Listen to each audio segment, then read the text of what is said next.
সন্দীপ এবং অভিজিতের টেস্ট করতে চায় সিবিআই। সন্দীপের নার্কো এবং অভিজিতের পলিগ্রাফ টেস্ট করতে চায় সিবিআই। আজ শিয়ালদা আদালতে পেশ সন্দীপ এবং অভিজিৎকে। এই বিষয়ে আমরা আরো বিস্তারিত কথা বলবো আমাদের প্রতিনিধি অব্রদীপের সঙ্গে।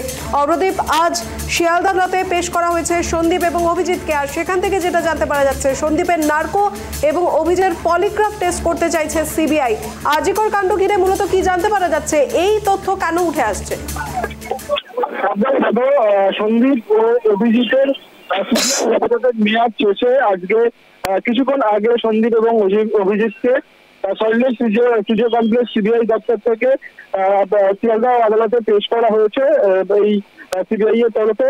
আর কিছুক্ষণের মধ্যেই শুনানি শুরু হবে এবং আমরা যেটা জানতে পারছি সন্দীপ এবং অভিজিতের বিরুদ্ধে যে সমস্ত তথ্য প্রমাণ পেয়েছে ইতিমধ্যেই সিবিআই, সেই সমস্ত তথ্য প্রমাণ পেশ করে তাদের জেল হেফাজতের আবেদন জানাবে সিবিআই।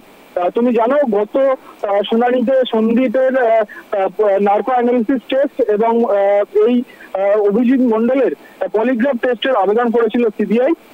যদিও এই দুটি টেস্টের ক্ষেত্রে অভিযুক্ত ব্যক্তিদের নিজস্ব কনসেন্ট দরকার হয়, সেই বিষয়েরও শুনানি রয়েছে আজ।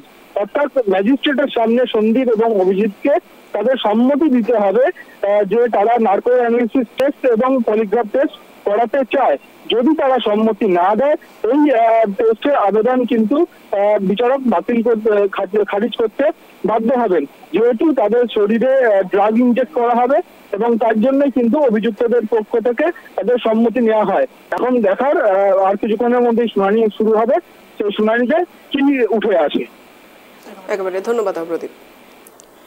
এদিকে আরজিকর কাণ্ডে সিবিআই এর হাতে নতুন তথ্য। আরজিকর হাসপাতালের প্রাক্তন অধ্যক্ষকে সন্দীপ ঘোষকে ফের আদালতে পেশ। সন্দীপের নার্কো টেস্ট করতে চায় সিবিআই। একই সঙ্গে টালা থানার প্রাক্তন ওসি অভিজিৎ মন্ডলের পলিগ্রাফ টেস্ট করতে চেয়ে ও আদালতের অনুমতি নিতে দুজনকেই আজ শিয়ালদা আদালতে পেশ করল সিবিআই।